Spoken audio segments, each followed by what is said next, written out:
Hello. Sorry I'm a little late getting chapters 19 through 24 out to you. I've been having some technical difficulties with internet all week and we're getting new internet. Anyway, so I'll just cut to the chase. I'm going to start with chapter 19, The Inventing Room, which is titled Everlasting Gobstoppers and Hair Toffee.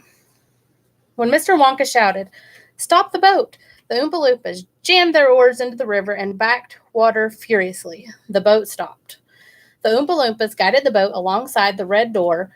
On the door, it said, "Inventing Room, Private, Keep Out." Mr. Wonka took a key from his pocket, leaned over the side of the boat, and put the key in the keyhole. "This is the most important room in the entire factory," he said. "All of my most secret new inventions are cooking and simmering in there." Old Fickle Grubber would give his front teeth to be allowed inside just for 3 minutes. So would Prodnose and Slugworth and all the other rotten chocolate makers. But now listen to me. I want no messing about when you go in. No touching, no meddling, no tasting. Is that agreed? "Yes, yes," the children cried. "We won't touch a thing." Up to now, Mr. Wonka said nobody else, not even an Oompa Loompa, has ever been allowed up there. He opened the door and stepped out of the boat into the room. The 4 children and their parents all scrambled after him. "Don't touch," shouted Mr. Wonka, "and don't knock anything over." Charlie Bucket stared around the gigantic room in which he now found himself. The place was like a witch's kitchen. All about him, black metal pots were boiling and bubbling on huge stoves, and kettles were hissing, and pans were sizzling, and strange iron machines were clanking and spluttering, and there were pipes running all over the ceiling and walls, and the whole place was filled with smoke and steam and delicious, rich smells. Mr. Wonka himself had suddenly become even more excited than usual, and anyone could see that this was the room he loved best of all. He was hopping about among the saucepans and the machines like a child among his Christmas presents, not knowing which thing to look at first. He lifted the lid from the huge pot and took a sniff, and then he rushed over and dipped a finger into a barrel of sticky yellow stuff and had a taste. Then he skipped across to one of the machines and turned half a dozen knobs this way and that. Then he peered anxiously through the glass door of a gigantic oven, rubbing his hands and cackling with delight at what he saw inside. Then he ran over to another machine, a small, shiny affair that kept going put, put, put, put, put, put, and every time it went put, a large green marble dropped out of it into a basket on the floor. At least it looked like a marble. "Everlasting Gobstoppers," cried Mr. Wonka proudly. "They're completely new. I'm inventing them for children who are given very little pocket money. You can put an everlasting gobstopper in your mouth, and you can suck it and suck it and suck it and suck it, and it will never get any smaller." "It's like gum," cried Violet Beauregard. "It's not like gum," Mr. Wonka said. "Gum is for chewing, and if you tried chewing one of these gobstoppers here, you'd break your teeth off. And they never get any smaller. They never disappear. Never. At least I don't think they do. There's one of them being tested this very moment in the testing room next door.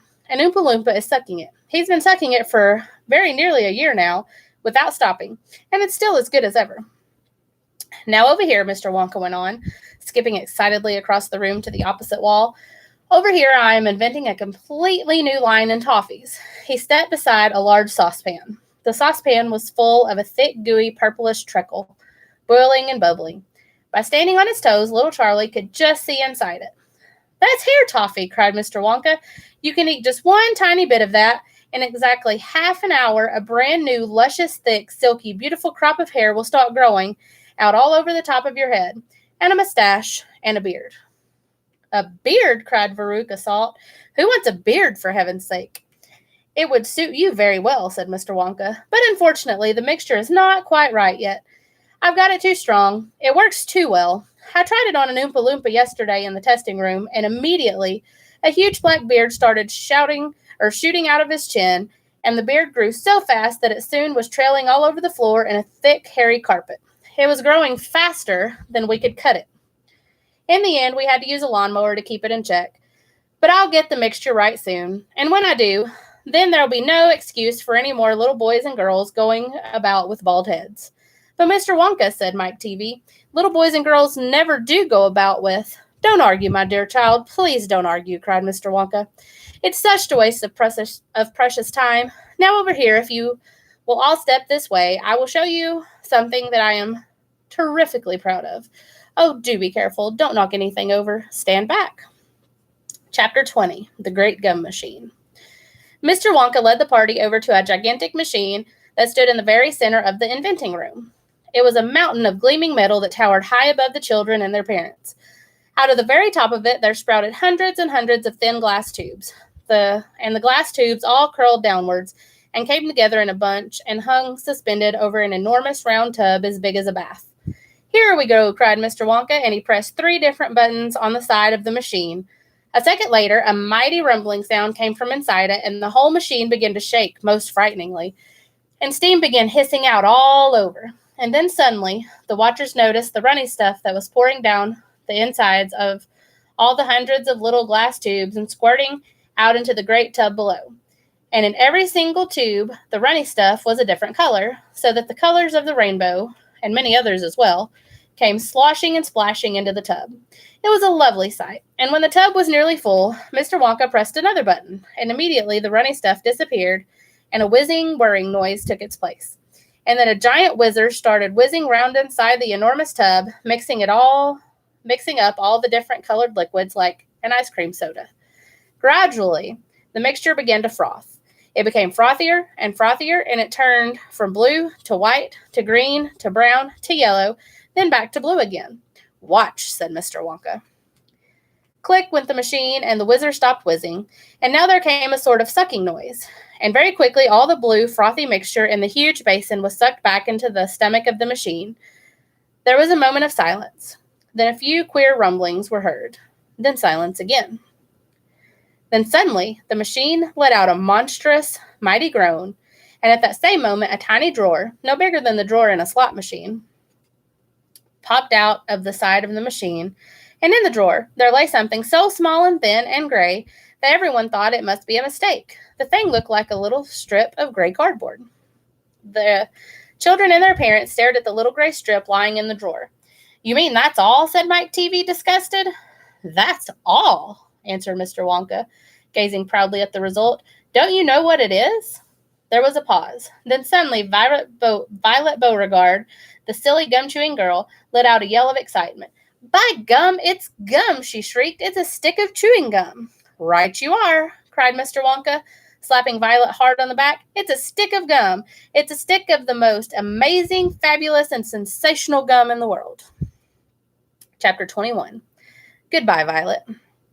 "This gum," Mr. Wonka went on, "is my latest, my greatest, my most fascinating invention. It's a chewing gum meal. It's that tiny little strip of gum lying there is a whole 3-course dinner all by itself." "What sort of nonsense is this?" said one of the fathers. "My dear sir," cried Mr. Wonka, "when I start selling this gum in the shops, it will change everything. It will be the end of all kitchens and all cooking. There will be no more shopping to do, no more buying of meat and groceries. There'll be no knives and forks at mealtimes, no plates, no washing up, no rubbish, no mess, just a little strip of Wonka's magic chewing gum, and that's all you'll ever need at breakfast, lunch, and supper. This piece of gum I've just made happens to be tomato soup, roast beef, and blueberry pie, but you can have almost anything you want." "What do you mean it's tomato soup, roast beef, and blueberry pie?" said Violet Beauregard. "If you were to start chewing it," said Mr. Wonka, "then that is exactly what you would get on the menu. It's absolutely amazing. You can actually feel the food going down your throat and into your tummy, and you can taste it perfectly, and it fills you up. It satisfies you. It's terrific." "It's utterly impossible," said Veruca Salt. "Just as long as it's gum," shouted Violet Beauregard. "Just so long as it's a piece of gum and I can chew it, then that's for me." And quickly she took her own world record piece of chewing gum out of her mouth and stuck it behind her left ear. "Come on, Mr. Wonka," she said. "Hand over this magic gum of yours and we'll see if the thing works." "Now, Violet," said Mrs. Beauregard, her mother, Don't let's do anything silly, Violet." "I want the gum," Violet said obstinately. "What's so silly?" "I would rather you didn't take it," Mr. Wonka told her gently. "You see, I haven't got it quite right yet. There are still 1 or 2 things." "Oh, to blazes with that," said Violet, and suddenly, before Mr. Wonka could stop her, she shot out a fat hand and grabbed the stick of gum out of the little drawer and popped it into her mouth. At once, her huge, well-trained jaws started chewing away on it like a pair of tongs. "Don't!" shouted Mr. Wonka. "Fabulous," shouted Violet. "It's tomato soup. It's hot and creamy and delicious. I can feel it running down my throat." "Stop," said Mr. Wonka. "The gum isn't ready yet. It's not right." Of course it's right, said Violet. It's working beautifully. Oh my, what lovely soup this is. Spit it out, said Mr. Wonka. It's changing, shouted Violet, chewing and grinning both at the same time. The second course is coming up. It's roast beef. It's tender and juicy. Oh boy, what a flavor. The baked potato is marvelous too. It's got a crispy skin and it's all filled with butter inside. But how interesting, Violet, said Miss Beauregard. You are a clever girl. Keep chewing, baby, said Mr. Beauregard. Keep right on chewing.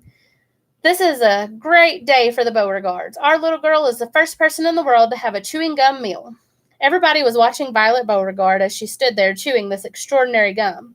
Little Charlie Bucket was staring at her absolutely spellbound, watching her huge rubbery lips as they pressed and unpressed with the chewing, and Grandpa Joe stood beside him, gaping at the girl.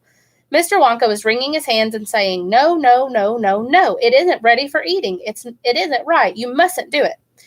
Blueberry pie and cream, shouted Violet. Here it comes. Oh my, it's perfect. It's beautiful. It's exactly as though I'm swallowing it. It's as though I'm chewing and swallowing great big spoonfuls of the most marvelous blueberry pie in the world. Good heavens, girl, shrieked Mrs. Beauregard suddenly, staring at Violet. What's happening to your nose? Oh, be quiet, Mother, and let me finish, said Violet. It's turning blue, screamed Mrs. Beauregard. Your nose is turning blue as a blueberry. Your mother is right, shouted Mr. Beauregard. Your whole nose has gone purple. What do you mean? Said Violet, still chewing away. Your cheeks, screamed Mrs. Beauregard. They're turning blue as well. So is your chin. Your whole face is turning blue. Spit that gum out at once, ordered Mr. Beauregard. Mercy save us, yelled Mrs. Beauregard. The girl's going blue and purple all over. Even her hair is changing color. Violet, you're turning violet. Violet, what is happening to you? I told you I hadn't got it quite right, sighed Mr. Wonka, shaking his head sadly. I'll say you haven't, cried Mrs. Beauregard. Just look at the girl now. Everybody was staring at Violet, and what a terrible, peculiar sight she was. Her face and hands and legs and neck, in fact, the skin all over her body, as well as her great big mop of curly hair, had turned a brilliant purplish blue, the color of blueberry juice. It always goes wrong when we come to the dessert, sighed Mr. Wonka. It's the blueberry pie that does it. But I'll get it right one day. You wait and see. Violet, screamed Mrs. Beauregard, you're swelling up. I feel sick, Violet said. You're swelling up, screamed Mrs. Beauregard again. I feel most peculiar, gasped Violet. I'm not surprised, said Mr. Beauregard. Great heavens, girl, screeched Mrs. Beauregard. You're blowing up like a balloon. Like a blueberry, said Mr. Wonka. Call a doctor, shouted Mr. Beauregard. Prick her with a pin, said one of the other fathers. Save her, cried Mrs. Beauregard, wringing her hands. But there was no saving her now. Her body was swelling up and changing shape at such a rate that within a minute it had turned into nothing less than an enormous round blue ball. A gigantic blueberry, in fact. All that remained of Violet Beauregard herself was a tiny pair of legs and a tiny pair of arms sticking out of the great round fruit and a little head on top. It always happens like that, sighed Mr. Wonka. I've tried it 20 times in the testing room on 20 Oompa Loompas, and every one of them finishes up as a blueberry. It's most annoying. I just can't understand it. But I don't want a blueberry for a daughter, yelled Mrs. Beauregard. Put her back to what she was this instant. Mr. Wonka clicked his fingers, and 10 Oompa Loompas appeared immediately at his side. Roll Miss Beauregard into the boat, he said to them, and take her along to the juicing room at once. The juicing room, cried Mrs. Beauregard. What are they going to do to her there? Squeeze her, said Mr. Wonka. We've got to squeeze the juice out of her immediately. After that, we'll just have to see how she comes out. But don't worry, my dear Mrs. Beauregard. We'll get her repaired if it's the last thing we do. I am sorry about it all. I really am. Already, the 10 Oompa Loompas were rolling the enormous blueberry across the floor of the inventing room towards the door that led to the chocolate river where the boat was waiting. Mr. and Mrs. Beauregard hurried after them. The rest of the party, including little Charlie Bucket and Grandpa Joe, stood absolutely still and watched them go. Listen, whispered Charlie. Listen, Grandpa. The Oompa Loompas in the boat outside are starting to sing. The voices, 100 of them singing together, came loud and clear into the room. Dear friends, we surely all agree there's almost nothing worse to see than some repulsive little bum who's always chewing gum. It's very near as bad as those who sit around and pick the nose. So please believe us when we say that chewing gum will never pay. The sticky habit's bound to send the chewer to a sticky end. Did any of you ever know a person called Miss Bigelow? This dreadful woman saw no wrong in chewing all day long. She chewed while bathing in the tub. She chewed while dancing in her club. She chewed in church and on the bus. It really was quite ludicrous. And when she couldn't find her gum, she'd chew up the linoleum, or anything that happened near a pair of boots, the postman's ear, or other people's underclothes. And once she chewed her boyfriend's nose. She went on chewing till at last her chewing muscles grew so vast that from her face her giant chin stuck out just like a violin. For years and years she chewed away, consuming 50 bits a day, until one summer's eve, alas, a horrid business came to pass. Miss Bigelow went late to bed. For half an hour she lay and read, chewing and chewing all the while, like some great clockwork crocodile. At last she put her gum away upon a special little tray, and settled back and went to sleep. She managed this by counting sheep. But now how strange, although she slept, those massive jaws of hers still kept on chewing through the night, even with nothing there to bite. And they were, you see, in such a groove, they positively had to move. And very grim it was to hear, in pitchy darkness, loud and clear, the sleeping woman's great big trap, opening and shutting, snap, snap, snap.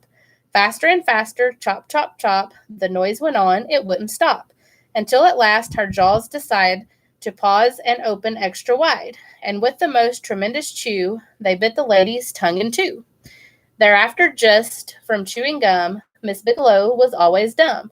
She spent her life shut up in some disgusting sanatorium, and that is why we'll try so hard to save Miss Violet Beauregard from suffering an equal fate. She's still quite young. It's not too late. Provided she survives the cure. We hope she does. We can't be sure. Chapter 22, Along the Corridor. Well, well, well, sighed Mr. Willy Wonka. 2 naughty little children gone. 3 good little children left. I think we'd better get out of this room quickly before we lose anyone else. But Mr. Wonka, said Charlie Bucket anxiously, will Violet Beauregard ever be all right again, or will she always be a blueberry? They'll just dejuice her in no time flat, declared Mr. Wonka.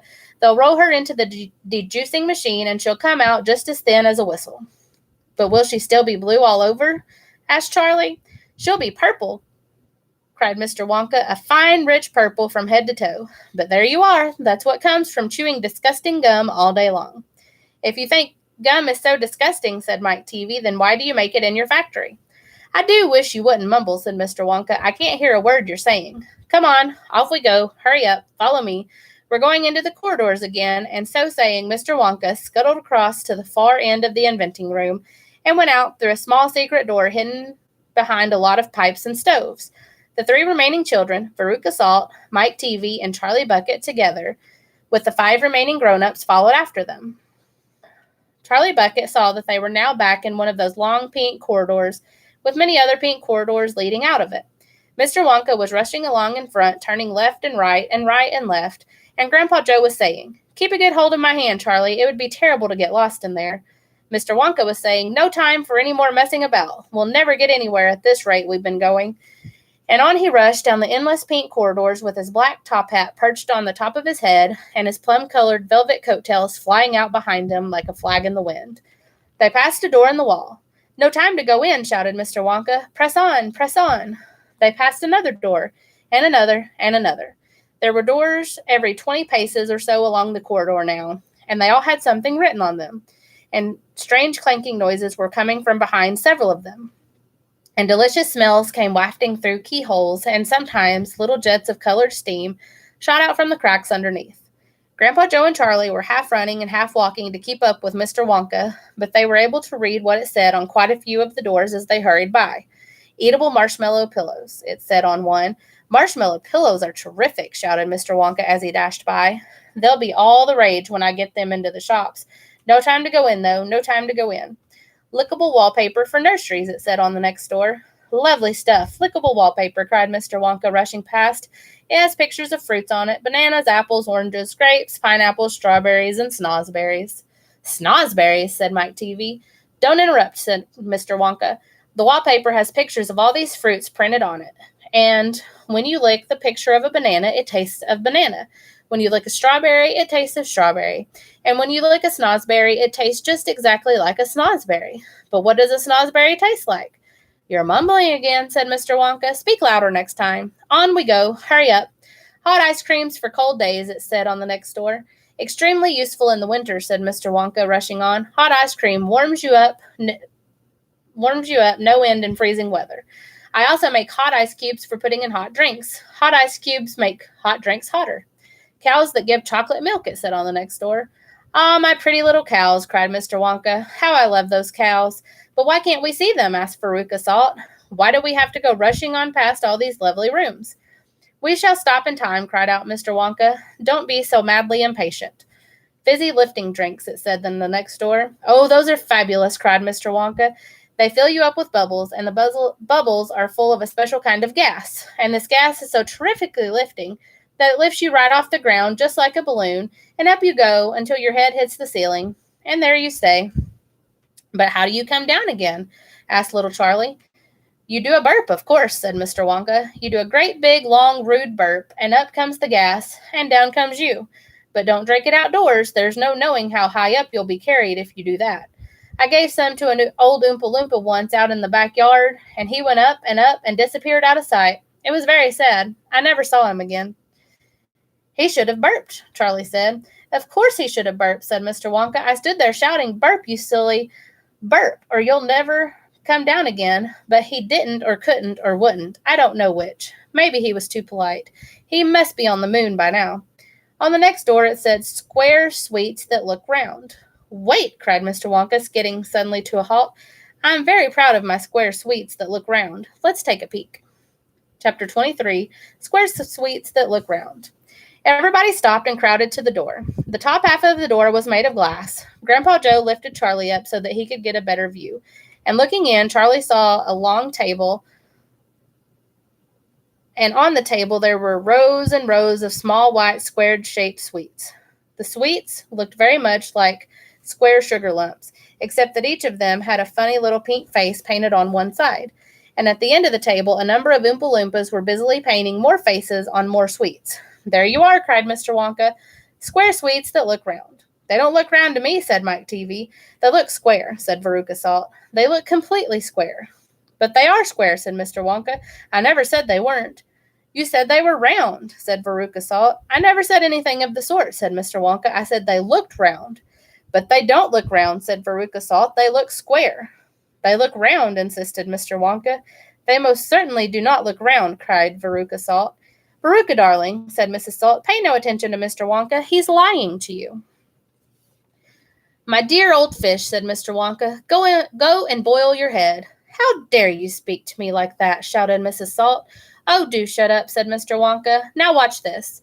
He took a key from his pocket and unlocked the door and flung it open. And suddenly, at the sound of the door opening, all the rows of little square sweets looked quickly round to see who was coming in.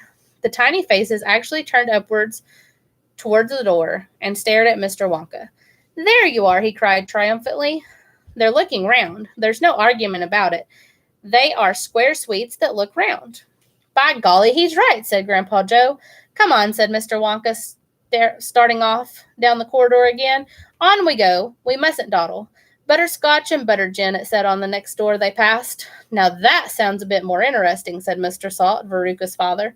Glorious stuff, said Mr. Wonka. The Oompa Loompas all adore it. It makes them tiddly. Listen, you can hear them in there now, whooping it up. Shrieks of laughter and snatches of singing could be heard coming through the closed door. They're drunk as lords, said Mr. Wonka. They're drinking butterscotch and soda. They like that best of all. Butter gin and tonic is also very popular. Follow me, please. We really mustn't be stopping like this. He turned left. He turned right. They came to a long flight of stairs. Mr. Wonka slid down the banisters. The three children did the same. Mrs. Salt and Mrs. Teavee, the only women now left in the party, were getting very out of breath. Mrs. Salt was a great fat creature with short legs, and she was blowing like a rhinoceros. This way, cried Mr. Wonka, turning left at the bottom of the stairs. Go slower, panted Mrs. Salt. Impossible, said Mr. Wonka. We should never get there in time. We should never get there in time if I did. Get where? Asked Veruca Salt. Never you mind, said Mr. Wonka. You just wait and see. All right, in chapter 24, Veruca in the Nut Room. Mr. Wonka rushed on down the corridor. The nut room, it said on the next door they came to. All right, said Mr. Wonka, stop here for a moment and catch your breath and take a peek through the glass panel on this door. But don't go in. Whatever you do, don't go into the nut room. If you go in, you'll disturb the squirrels. Everyone crowded around the door. Oh, look, Grandpa, look, cried Charlie. Squirrels, shouted Veruca Salt. Crikey, said Mike TV. It was an amazing sight. 100 squirrels were seated upon high stools around a large table. On the table, there were mounds and mounds of walnuts, and the squirrels were all working away like mad, shelling the walnuts at a tremendous speed. These squirrels are specially trained for getting the nuts out of walnuts, said Mr. Wonka. Why use squirrels? Mike TV asked. Why not use Oompa Loompas? Because, said Mr. Wonka, Oompa Loompas can't get walnuts out of the walnut shells in one piece. They always break them in two. Nobody except squirrels can get walnuts whole out of walnut shells every time. It is extremely difficult. But in my factory, I insist upon whole walnuts. Therefore, I have to have squirrels to do the job. Aren't they wonderful, the way they get those nuts out? And see how they first tap each walnut with their knuckles to be sure it's not a bad one? If it's bad, it makes a hollow sound, and they don't bother to open it. They just throw it down the rubbish chute. There, look. Watch that squirrel nearest to us. I think he's got a bad one now. They watched the little squirrel as he tapped the walnut shell with his knuckles. He cocked his head to one side, listening intently. Then suddenly he threw the net over his shoulder into a large hole in the floor. Hey, Mummy, shouted Veruca Salt suddenly. I've decided I want a squirrel. Get me one of those squirrels. Don't be silly, sweetheart, said Mrs. Salt. These all belong to Mr. Wonka. I don't care about that, shouted Veruca. I want one. All I've got at home is 2 dogs and 4 cats and 6 bunnies and 2 parakeets and 3 canaries and a green parrot and a turtle and a bowl of goldfish and a cage of white mice and a silly old hamster. I want a squirrel. All right, my pet, Mrs. Salt said soothingly. Mummy'll get you a squirrel just as soon as she possibly can. But I don't want any old squirrel, Veruca shouted. I want a trained squirrel. At this point, Mr. Salt, Veruca's father, stepped forward. Very well, Wonka, he said importantly, taking out a wallet full of money. How much do you want for one of these squirrels? Name your price. They're not for sale, Mr. Wonka answered. She can't have one. Who says I can't? Shouted Veruca. I'm going to get in and get myself one this very minute. Don't, said Mr. Wonka quickly, but he was too late. The girl had already thrown open the door and rushed in. The moment she entered the room, 100 squirrels stopped what they were doing and turned their heads and stared at her with small black beady eyes. Veruca Salt stopped also and stared back at them. Then her gaze fell upon a pretty little squirrel sitting nearest to her at the end of the table. The squirrel was holding a walnut in its paws. All right, Veruca said, I'll have you. She reached out her hands to grab the squirrel. But as she did so, in that first split second when her hands started to go forward, there was a sudden flash of movement in the room, like a flash of brown lightning, and every single squirrel around the table took a flying leap towards her and landed on her body. 25 of them caught hold of her right arm and pinned it down. 25 more caught hold of her left arm and pinned it down. 25 caught hold of her right leg and anchored it to the ground. 24 caught hold of her left leg. And the one remaining squirrel, obviously the leader of them all, climbed up onto her shoulder and started tapping the wretched girl's head with its knuckles. Save her, screamed Mrs. Salt. Veruca, come back. What are they doing to her? They're testing her to see if she's a bad nut, said Mr. Wonka. You watch. Veruca struggled furiously, but the squirrels held her tight, and she couldn't move. The squirrel on her shoulder went tapping the side of her head with its knuckles. Then all at once, the squirrels pulled Veruca to the ground and started carrying her across the floor. My goodness, she is a bad nut after all, said Mr. Wonka. Her head must have sounded quite hollow. Veruca kicked and screamed, but it was no use. The tiny strong paws held her tightly, and she couldn't escape. Where are they taking her? Shrieked Mrs. Salt. She's going where all the other bad nuts go, said Mr. Wonka. Down the rubbish chute. By golly, is she going down the chute? Said Mr. Salt, staring through the glass door at his daughter. Then save her, cried Mrs. Salt. Too late, said Mr. Wonka. She's gone. And indeed she had. But where? Shrieked Mrs. Salt, flapping her arms. What happens to the bad nuts? Where does the chute go to? That particular chute, Mr. Wonka told her, runs directly into the great big main rubbish pipe which carries away all the rubbish from every part of the factory. All the floor sweepings and potato peelings and rotten cabbages and fish heads and stuff like that. Who eats fish and cabbage and potatoes in this factory, I'd like to know, said Mike TV. I do, of course, answered Mr. Wonka. You don't think I live on cocoa beans too, do you? But, But, shrieked Mrs. Salt, where does that great big pipe go to in the end? Why, to the furnace, of course, Mr. Wonka said calmly, to the incinerator. Mrs. Salt opened her huge red mouth and started to scream. Don't worry, said Mr. Wonka. There's always a chance that they've decided not to light it today. A chance, yelled Mrs. Salt. My darling Veruca, she'll be sizzled like a sausage. Quite right, my dear, said Mr. Salt. Now see here, Wonka, he added. I think you've gone just a shade too far this time. I do indeed. My daughter might be a bit of a frump. I don't mind admitting it. But that doesn't mean you can roast her to a crisp. I'll have you know I'm extremely cross about this. I really am. Oh, don't be cross, my dear sir, said Mr. Wonka. I expect she'll turn up again sooner or later. She may not even have gone down at all. She may be stuck in that chute just below the entrance hole, and if that's the case, all you'll have to do is go in and pull her up again. Hearing this, both Mr. and Mrs. Salt dashed into the nut room and ran over to the hole in the floor and peered in. Veruca, shouted Mrs. Salt, are you down there? There was no answer. Mrs. Salt bent further forward to get a look. She was now kneeling right on the edge of the hole, with her head down and her enormous behind sticking up in the air like a giant mushroom. It was a dangerous position to be in. She needed only one tiny little push, one gentle nudge in the right place, and that is exactly what the squirrels gave her. Over she toppled into the hole head first, screeching like a parrot. Good gracious me, said Mr. Salt as he watched his fat wife go tumbling down the hole. What a lot of rubbish there's going to be today. He saw her disappearing into the darkness. What's it like down there, Angina? He called out. He leaned further forward. The squirrels rushed up behind him. Help, he shouted, but he was already toppling forward, and down the chute he went, just as his wife had done before him and his daughter. Oh, dear, cried Charlie, who was watching with the others through the door. What on earth's going to happen to them now? I expect someone will catch them at the bottom of the chute, said Mr. Wonka. But what about the green fiery incinerator? Asked Charlie. They only light it every other day, said Mr. Wonka. Perhaps this is one of those days when they let it go out. You never know. They might be lucky. Sheesh, said Grandpa Joe. Listen, here comes another song. From far away down the corridor came the beating of drums. Then the singing began. Veruca Salt, sang the Oompa Loompas. Veruca Salt, the little brute, has just gone down the rubbish chute. And as we very rightly thought that in this case, like this we ought, to see the thing completely through, we've polished off her parents too. Down goes Veruca, down the drain, and here perhaps we should explain that she will meet, as she descends, a rather different set of friends. To those she has left behind, those won't be so nearly refined. A fish head, for example, cut this morning from a halibut.